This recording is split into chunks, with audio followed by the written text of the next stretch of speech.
My name is Taylor Schwartz. This is my review of The Hate You Give by Angie Thomas. I read a PDF format just because I did not have time to get to the library. Next to me here is my literary partner, Evie the cat. So The Hate You Give was originally written as a short story by author Angie Thomas in 2009 as a response to the death police caused of a young African-American man named Oscar Grant.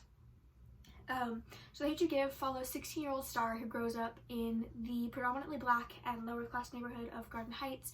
High crime rates, like low income, lots of gang activity, as we learn from a scene where Star is talking about her early days with Khalil and her friend Natasha, who she says she watched die because they just accidentally got caught in the middle of a gang shooting one day.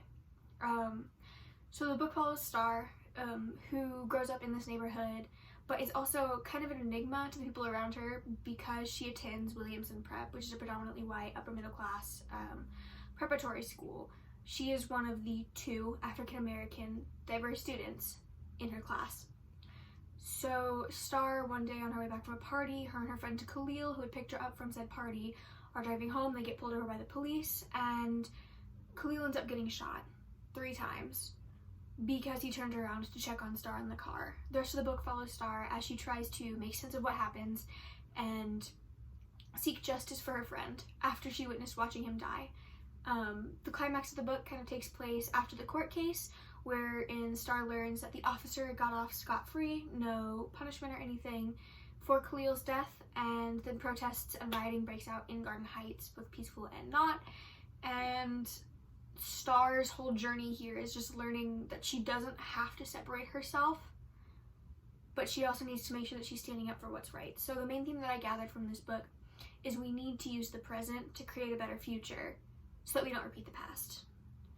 And I think this is a book that should not be banned because it talks about something so prominent and so pertinent and so important to our generations.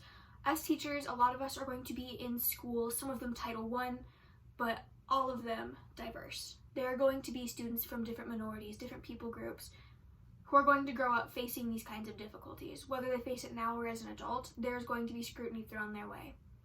And we as teachers need to make sure that our students, all of them, understand that this happens, but that we can put a stop to it by standing up for what's right, by making sure that we are being fair towards everyone and seeking equal treatment and justice.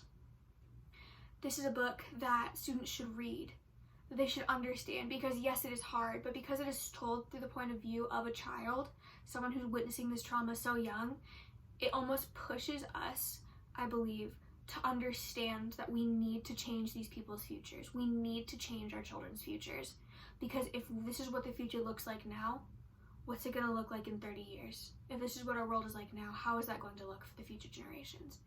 By acting now, by putting a stop to police brutality and racially motivated crimes and bias and all of those kinds of things, we can create a better, more accepting, more inclusive future for our children. The kind of world that everyone deserves to grow up in. Thank you.